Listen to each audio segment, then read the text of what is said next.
যেমন কথা ছিল, আবার একটা শুক্রবার এবং নিয়ে এলাম রূপম অন দ্য রক্স, আমার প্রিয় এই অনুষ্ঠানের আরেকটা নতুন পর্ব। শুক্রবার অবশ্য সবার জন্য নয়, অনেকে এই অনুষ্ঠানটা রোববারেও শোনেন, তাদেরকেও স্বাগত জানাই। আর শুক্রবারে যারা শুনছেন তাদেরকে মনে করিয়ে দিই, আজ হলো 18ই এপ্রিল, অর্থাৎ আগামীকাল অনেক দিন পরে আবার একটা এককের আসর বসছে। সেটা তো আমার মাথার মধ্যে রয়েইছে, তবে রূপম অন দ্য রক্স এই অনুষ্ঠানের জন্য আমি কিছু তো ভেবে আসি। যা যা ভেবে এসেছি সেগুলো দিয়েই শুরু করা যাক।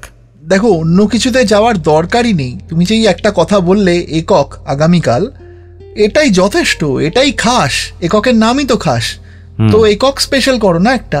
আচ্ছা, একক স্পেশাল। আচ্ছা, যার গলা আপনারা শুনতে পেলেন হঠাৎ করে, সে তো নিজেকে ইন্ট্রোডিউস করবার কোনো দায় রাখেনি, কাজেই আমি করিয়ে দিচ্ছি, তার পরিচয় জানিয়ে দিচ্ছি সবাইকে। তার নাম হলো সৌভিক, আমার খুবই কি বলবো, খুবই প্রিয় বন্ধু, এবং আমরা একসঙ্গে এই অনুষ্ঠানটা করি। আমি বকবকটা করি, আর অনুষ্ঠানটা যাতে সুচারুভাবে সবার কাছে পৌঁছে যায় সেটা দেখে সৌভিক। তো সৌভিক, তোর একটা বিখ্যাত ডায়লগ আছে, সেটা একটু অনেকদিন হয়নি, হোক। হ্যালো বন্ধুরা। হ্যাঁ, মানে হ্যালো বন্ধুরা এর মধ্যে খুব বিরাট কিছু ব্যাপার নেই, কিন্তু এটা আমাদের একটা ট্র্যাডিশন।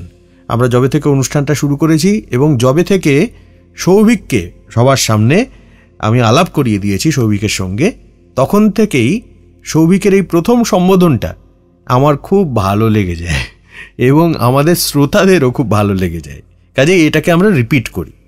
এবার সৌভিকের কথায় আসা যাক। সৌভিক বলল যে একটা একক স্পেশাল করতে। আচ্ছা, এটা তো আমি ভেবে আসিনি, আমি অন্য কিছু ভেবে এসেছিলাম, কয়েকটা চিঠি নিয়ে এসেছিলাম। যাই হোক, চিঠি পালিয়ে যাচ্ছে না, তাতে আবারও ফেরত আসা যাবে, সেটা ইস্যু নয়। তবে সৌভিকের কথাটা থেকেই একটা মজার কানেকশন পেয়ে গেলাম। সৌভিক বলল একক স্পেশাল করতে, স্পেশাল মানেই হচ্ছে খাস, আর আগামীকালের এককের নামও হলো খাস একক। দেখো, একক যখন আর এককের নাম যখন খাস, তাহলে নিশ্চয়ই কিছু খাস ব্যাপারও এর মধ্যে আছে। হ্যাঁ, থাকবার তো কথা। তো সেটাতে পরে আসছে। আচ্ছা, তার আগে দ্য স্যাড পার্ট ইজ, আমি কিন্তু টিকিট পাইনি। খবরটা আসার, মানে ক্রিয়েটিভটা আসার 3 দিনের মধ্যেই আমি চেষ্টা করেছিলাম। 3 দিনের মধ্যে করিসনি, 3 দিন পরে করেছিস হবে, কারণ প্রথম 3 দিনের মধ্যে টিকিট শেষ হয়ে যায়। হ্যাঁ, অলমোস্ট। আমার কাছে যা খবর, একদিক থেকে তুই বেঁচে গেছিস, মানে অত্যাচার সইতে হবে না। যারা টিকিট কেটেছে, যারা টিকিটটা পেয়েছে, বুঝলি সৌভিক, তাদেরই দুর্ভাগ্য। মানে কি যে অনাচার তাদের উপর দিয়ে বয়ে যাবে, কি যে বোরিং একটা অনুষ্ঠানে তারা গিয়ে পৌঁছবেন এবং ঘুমিয়ে পড়বেন। মানে একেবারে ঘুম পাড়িয়ে দেবো আমি, তোকে বলেই দিচ্ছি। কাজেই তুই যে টিকিট পাসনি, দারুণ বেঁচে গেছিস। কি বলছো বলো তো? ঠিকই বলছি। না না, একক, তার নাম খাস, হ্যাঁ, নিশ্চয়ই অনেকগুলো খাস ব্যাপার থাকবে, আর তাতে মানুষজন ঘুমিয়ে পড়বে, এটা হয়। খাস দিয়ে একটু ম্যানেজ করবার চেষ্টা করেছি আর কি, কিন্তু ব্যাপারটা বুঝবার চেষ্টা কর। তুই তো ফসেলস নিয়মিত দেখিস। হ্যাঁ, একটা জগজম্প অনুষ্ঠান। হ্যাঁ, অ্যালেন গিটার বাজাচ্ছে, দীপ গিটার বাজাচ্ছে, পম বেস বাজাচ্ছে, ড্রামস দানব তন্ময়, হ্যাঁ, সে ড্রামস বাজাচ্ছে, একটা দামামা বাজছে, যুদ্ধ হচ্ছে। হ্যাঁ,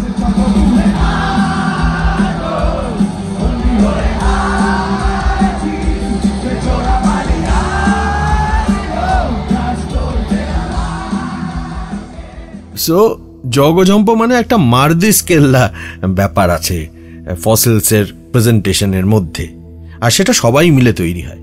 আর এখানে দেখ, গোবেচারা আমি একা এবং কেউ নেই। আমি ডান দিকে তাকাচ্ছি, দীপ নেই, আমি বাঁ দিকে তাকাচ্ছি, অ্যালেন নেই, পেছনে দেখছি পম নেই, আরও পেছনে দেখছি তন্ময় নেই। কি হচ্ছে রে? কেউ নেই। তারপরে কি হচ্ছে জানিস? আমার যে সব থেকে জনপ্রিয় গানগুলো, ইভেন সেগুলোও নেই। একটা স্লেট থেকে কে যেন ডাস্টার দিয়ে মুছে দিয়েছে, বুঝলি, গানগুলো আর নেই। কি কি গান পড়ে রয়েছে, মানে যেগুলো খুব একটা গাওয়া হয় না, খুব একটা, না লোকে জানে না এটা বলবো না, লোকে হই হই করে গায় সেটা ঠিক, হ্যাঁ ওইটাই একমাত্র সেভিং গ্রেস, মানে আমি তো জমাই না, কিন্তু লোকেরা জমিয়ে দেয়। আর যারা 3 দিনের মধ্যে টিকিট কেটে নিল, তারাও ব্যাপারটাকে একটু একটা জমাটি জায়গায় এনে ফেলেছে। ফলে সেইটা ম্যানেজ করবার জন্য আমাকে কিছু কিছু খাস জিনিসপত্র আনতেই হচ্ছে। এইটা এমন একটা দায় যেটা থেকে আর পালাতে পারছি না। হ্যাঁ, which brings me to that question, যে খাস কি হতে চলেছে? সবই তো বলে দিলে মুশকিল, তবে এটুকু বলি যে এককে সাধারণত আমি দুটো যন্ত্র ইউজ করি, একটা হচ্ছে গিটার আর একটা হচ্ছে কিবোর্ড। অনেক দিন পরে এবারের এককে দ্বারা গুণে দেখি কটা যন্ত্র বাজবে। একটা গিটার, 2 3, আচ্ছা 3 নম্বর, ওকে, আচ্ছা 4, আচ্ছা ওদিকে গিয়ে 5 6 7, বুঝলি 7টা আমি যা গুণে দেখলাম, 7টা ইনস্ট্রুমেন্ট আমি ব্যবহার করছি এবারের অনুষ্ঠানে, উইচ ইজ স্পেশাল। আমার নিজেরও খুব ভয় লাগছে। তো এইগুলো আছে, প্লাস একটা ধাক্কা দেবার আমার ইচ্ছে আছে। সেটা কিরকম ধাক্কা জানিস? কিরকম?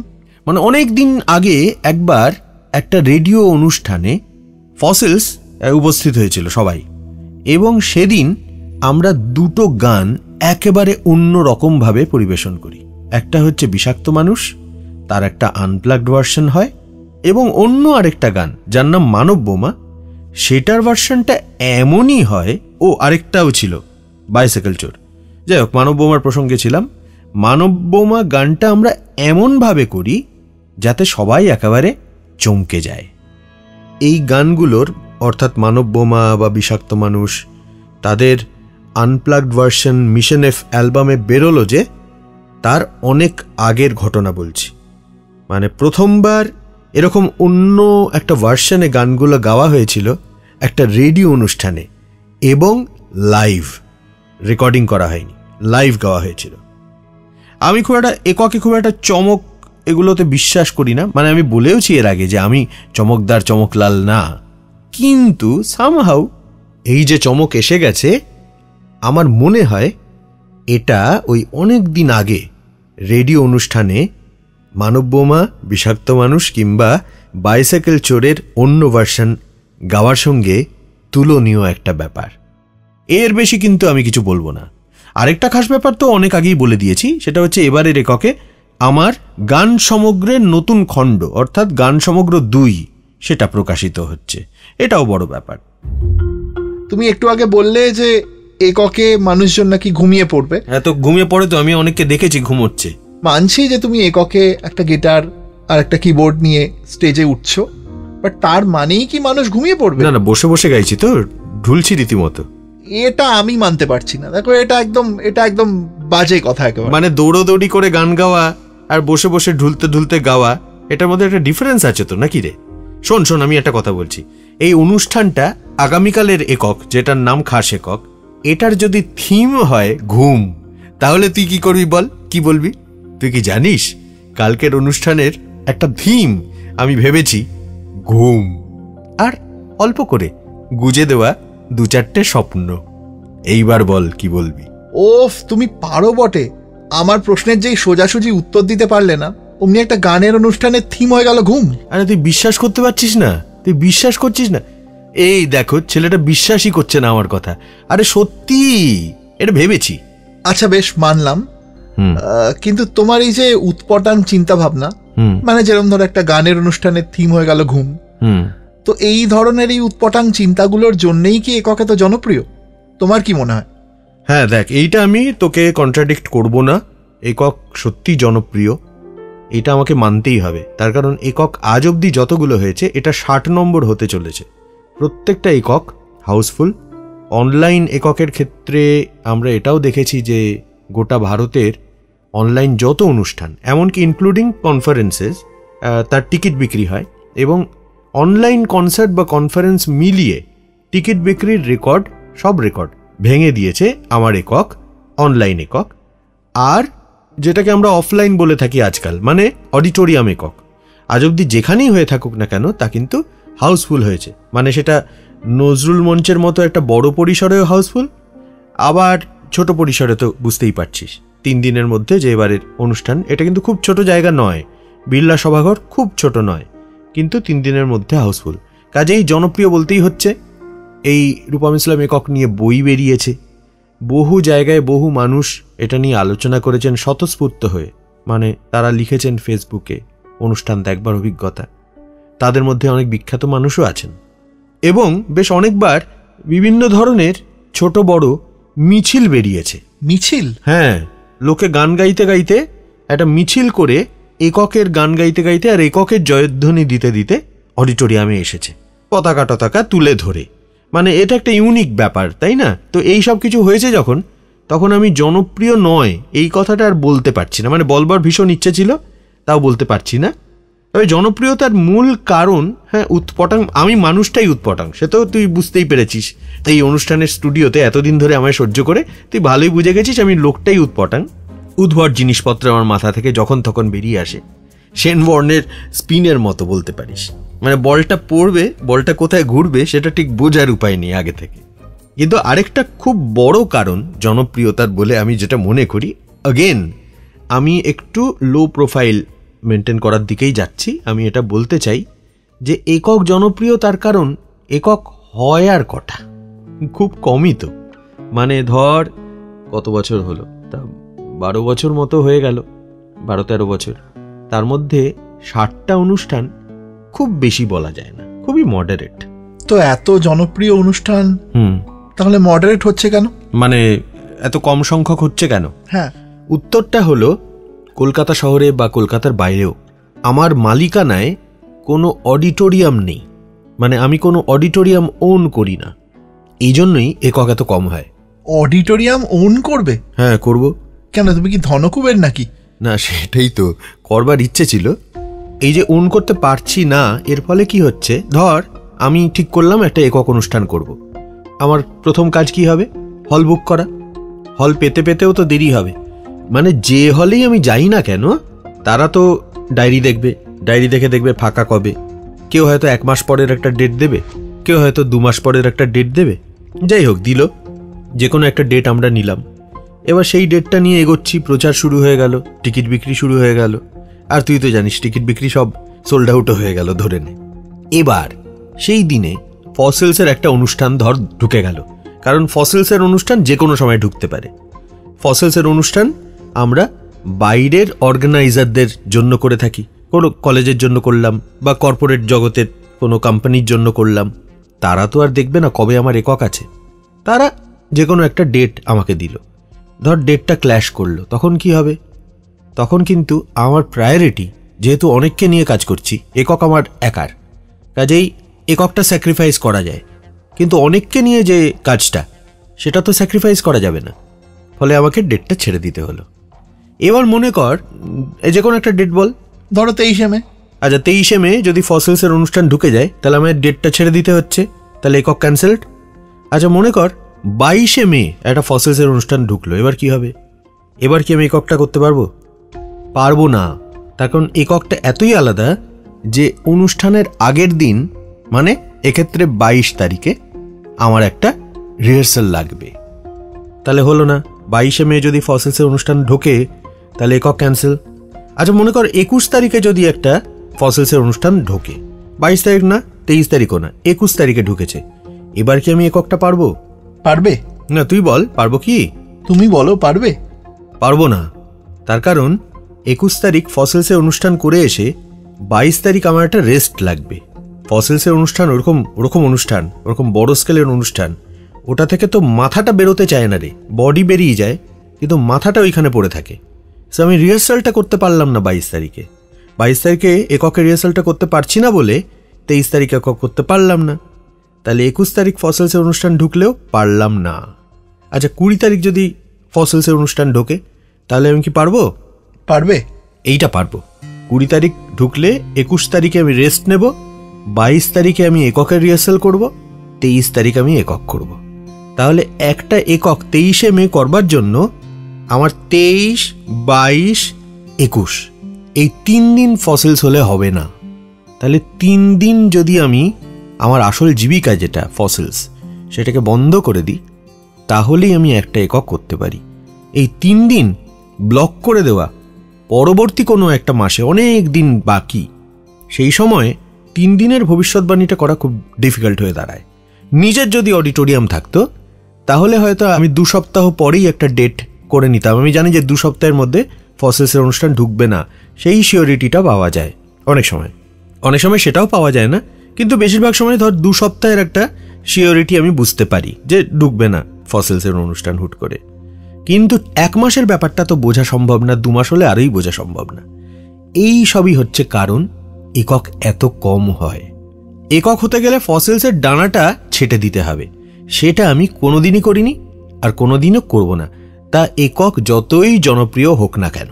আচ্ছা, তার মানে আমি বুঝলাম যে এককের হিসেব রাখতে গেলে অঙ্কটা ভালো করে বুঝতে হবে। হ্যাঁ, একক, দশক, শতক, সহস্র সবই ভালো করে জানতে হবে, নয়তো হবে না। আর জনপ্রিয়তা নিয়ে প্রশ্ন তুলেছিলি যে কেন জনপ্রিয়, আমি একটা কারণ বললাম, অন্য আরেকটা কারণও আছে। কারণটা হলো এককে কোনোদিন সং লিস্ট রিপিটেড হয়নি, মানে 60তম অনুষ্ঠান হতে চলেছে, কোনোদিন একই সং লিস্ট 2 বার গাওয়া হয়নি। সং লিস্ট রিপিটেড হয়নি? না। সেটা কি করে হয়? সেটা হয়েছে, মানে আমার এত গান রয়েছে অপ্রকাশিত, অগীত, যে একদম প্রথমে যখন আমি শুরু করেছিলাম তখন এমন সমস্ত গানে গোটা অনুষ্ঠান করতাম যে গানগুলো কেউ এর আগে শোনেইনি, অপ্রকাশিত এবং অগীত দুটোই। এবং এখনও মাঝে মাঝে এমন সমস্ত গান আমি আবার প্রকাশ করি এককের অনুষ্ঠানেই। আর মাঝে মাঝে কিছু কিছু চাঙ্ক আছে, ধর 4টে গানের একটা চাঙ্ক, সেই চাঙ্কটা হয়তো 4-5টা একক অনুষ্ঠানের পরে আবার ঘুরে এলো, কিন্তু তার আগে অন্য যে সমস্ত গান ধর একটা একক অনুষ্ঠানে গাওয়া গেল না সেই গান আসবে। তো এরকমভাবে বেশ অনেক কটা অনুষ্ঠান পেরিয়ে যাওয়ার পরেই গান রিপিট করার প্রসঙ্গ আসে। মানে সাধারণত একটা অনুষ্ঠানে একটা সং লিস্ট গাওয়া হলে পরের 4-5টা অনুষ্ঠান একই সং লিস্ট গাইবারই রীতি, যে কোনো আর্টিস্টের ক্ষেত্রেই। সেই জায়গা থেকে একক সবসময়ই নতুন সং লিস্ট দেয়, বা আমি এককের জন্য নতুন সং লিস্ট তৈরি করি এবং এমন সমস্ত প্রেজেন্টেশন তৈরি করি যেগুলো আমি নিজেও করিনি। ধর একই গান 4টে অনুষ্ঠানের পরে ফেরত এলো, আবার 4টে অনুষ্ঠানের পরে ফেরত এলো, 3 বার গাওয়া হলো, কিন্তু এই 3 বার গাওয়া হবে 3 রকম, আলাদা রকম যন্ত্রানুষঙ্গ হবে, আলাদা রকম তার প্রেজেন্টেশন হবে, তার সঙ্গে যে গল্প আসবে সেই গল্প হবে আলাদা। এইটা এককের একটা স্পেশালিটি। তবে হ্যাঁ, শেষ দিকের কয়েকটা গান আছে যেগুলো জনগণের অনুরোধে গাইতে হয়, যেরকম ক্ষুধার্ত মাংসাশী, যেরকম আমি যাই। এই দুটো গান অনেক বেশি রিপিট হয়। আমি যাই দিয়ে তো অনুষ্ঠান শেষ করাটা এক ধরনের প্রথা হয়ে গেছে। ক্ষুধার্ত মাংসাশী সব অনুষ্ঠানে গাওয়া হয় তা না। এই যেমন শেষ যে অনুষ্ঠান হয়েছিল নীলাভ এক নিদ্রাবন্দর প্রকাশ উপলক্ষে, সেখানে কিন্তু গাওয়া হয়নি, কিন্তু অনেকবারই গাওয়া হয়েছে, কাজেই ওটাকেও একটা রেগুলারের তালিকায় আমি ফেলছি। এটা তো ভীষণ ইউনিক একটা ব্যাপার। আর এই ইউনিক ব্যাপারটার ইউনিকত্ব রক্ষা করতে গিয়েই একক অনুষ্ঠানের আগের দিন একটা রিহার্সাল করা আমার পক্ষে বাধ্যতামূলক হয়ে পড়ে, ফলে একক করবার চাপ আরও বাড়তে থাকে। আচ্ছা, তুমি যে বললে প্রথম দিকের এককের অনুষ্ঠানে অনেকগুলো অপ্রকাশিত গান গেয়েছো, মানে পুরোটাই অপ্রকাশিত। হ্যাঁ, তো ঠিক যেরকম এই স্তব্ধ জীবন গানটা, এই গানটা পরবর্তীকালে প্রকাশ পেয়েছে। হ্যাঁ হ্যাঁ, তার মানে নিশ্চয়ই এরকম আরো অনেক গান আছে। একদম, আরো অনেক গান আছে যেগুলো পরে প্রকাশ পেয়েছে। হ্যাঁ হ্যাঁ, একদমই পরে প্রকাশ পেয়েছে। এরকম স্তব্ধ জীবন যেরকম শুনলি, সেরকম দ্বারা মনে করে দেখি, যেরকম ধর আমার একক অ্যালবামের যে সমস্ত গান, ধরা যাক চাঁদনিতে উন্মাদ একজন, দানিকেন, হাওয়ায় পা, সংগতি জানাই, এই সমস্ত গান তো এককেই প্রথমবার গাওয়া হয়েছে, অ্যালবাম হিসেবে বেরিয়েছে অনেক পরে। আর ফসিলস গ্রহণ করেছে, মানে আমি এককে গাইবার পরে ফসিলস সেই গান নিয়ে সবাই মিলে আমরা একযোগে প্রকাশ করেছি। এরকম গান যেরকম দেওয়ালিপি, এটা এককেই কিন্তু গাওয়া হয় এবং ভীষণ ভীষণ ভীষণ জনপ্রিয় হয়। ক্ষুধার্ত মাংসাশীও তাই, যেটা আসতে চলেছে, ফসিলসের নতুন অ্যালবামে আসছে। আর পালাও, এটা আরেকটা গান যেটা আমি এককে গাইতাম, পরে ফসিলস এর অ্যালবামে আসে। তার এই লাইনগুলো এককের ক্ষেত্রে খুব গুরুত্বপূর্ণ। কখনো ভাবিনি আমি যে কি ভাবছে সমকাল, আমার এ মূল্যবোধ চিরদিনই তাই সমান্তরাল। জবান বন্দিতে আজ নেই অবকাশ এড়িয়ে যাওয়ার, করিনি কোনো চেষ্টাই আমি হিসেবটা মিলিয়ে দেওয়া। হিসেবটা মিলিয়ে দেওয়ার জন্য নয়, হিসেবটাকে ভেঙে নতুন হিসেব, আদৌ যদি তার কোনো অস্তিত্ব থাকে, সেখানে পৌঁছানোর জন্যই একক। আচ্ছা, ফসিলস ইটসেলফ তো এত জনপ্রিয়, ভীষণ জনপ্রিয়, তাহলে একক এই ভাবনাটা আবার নিয়ে আসার পেছনে কারণটা কি? খুব ভালো করেই বুঝতে পারছি যে তুই খুব ভালো করে বুঝতে পেরেছিস ব্যাপারটা, তাই জন্যই এই প্রশ্নটা করেছিস। তুই তো বুঝেই গেছিস যে জনপ্রিয়তার সন্ধানে এককের আবির্ভাব হয়নি। একক আজ থেকে 12-13 বছর আগে এসছে, কিন্তু ওই যে বললাম, যেখান থেকে কিউ নিয়ে তুই প্রশ্নটা করলি, সেটা হচ্ছে করিনি কোনো চেষ্টাই আমি হিসেবটা মিলিয়ে দেওয়ার, হিসেব ভেঙে দেওয়া এবং নতুন হিসেব তৈরি করা। জনপ্রিয় না, অজনপ্রিয় কিছু যদি তৈরি করা যায়, তার সন্ধানই হলো একক। সঙ্গীতের মূলগত জায়গাটায় ফিরতে চাইছিলাম, কারণ ফসিলস একটা সময় আন্ডারগ্রাউন্ড মিউজিক মুভমেন্ট ছিল, সেটা পরে মেনস্ট্রিম হয়ে যায়। তো আমার একটা কিছু দরকার ছিল উইচ ইজ আন্ডারগ্রাউন্ড, যেটা মেনস্ট্রিম নয়। ওইটা কিন্তু যারা আর্টিস্টিক মনোবৃত্তি সম্পন্ন হয়, তারা ওটার জন্য একটা আলাদা চাহিদা থাকে, ক্রেভিং থাকে, যে আমি এমন কিছু করব যা সবার জন্য হবে না। এই যে আমি একককে অজনপ্রিয় প্রতিপন্ন করবার এত চেষ্টা করি, বা বলি যে এসো না এলে ঘুমিয়ে পড়বে, এর মানে হলো এককের অডিয়েন্সকেও আমি একটা খাস রাখতে চাই, খাস অডিয়েন্স। যে অডিয়েন্স হবে কম সংখ্যক, কিন্তু যারা হবে আমার গানের দর্শনের সমজদার, মানে তাদের বাইরের চাকচিক্য লাগবে না, বাইরের যে একটা প্রচণ্ড জমজমাট ব্যাপার সেটা তাদের লাগবে না। তারা একদম বেসিক জায়গায় আমাকে একা খুবই বেসিক যন্ত্রাণু সঙ্গে পাবে, মূল দর্শনটায় পৌঁছতে সেক্ষেত্রে সুবিধা হবে।